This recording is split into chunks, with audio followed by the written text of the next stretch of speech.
On the way tayo ngayon guys sa Philippine Consulate sa Colombo. So andito na tayo ngayon guys sa Philippine Consulate para kuhanin ko na yon yung aking ring yung bagong passport.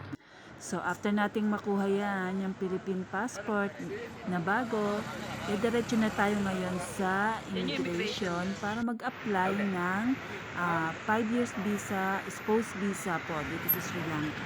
So guys, andito na tayo ngayon sa immigration. Yung nakikita niyo yung building na sa likod ko, yan po yung immigration dito sa Colombo. So ngayon, papasok na tayo ngayon dyan guys para ipasa na natin ang aking application. So, let's go! So ayan, nauna na yung aking asawa sa pagpasok sa entrance. So kailangan po na muna natin ipacheck ang ating bag. Tsaka dyan sa mga security, kailangan po nila i-check ang aking bag. So, let's go guys. Nandito na tayo ngayon sa loob ng immigration. Alam nyo guys, ibang visa na kasi ang a-applyan ko ngayon. Kasi dati, yung visa ko, every 2 years, nag-a-apply ako ng visa.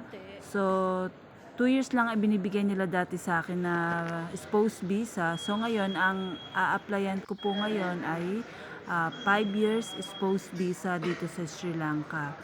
So, ito po yung first time ko na mag-a-apply ako ng 5 years spouse visa.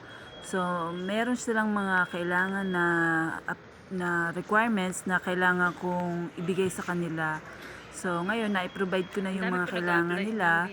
So, intayin na lang natin na kung aaprubahan ba nila o hindi. Kasi may interview pa po yan. Tatanungin nila sa akin kung ilang taon na ako naninirahan dito sa Sri Lanka.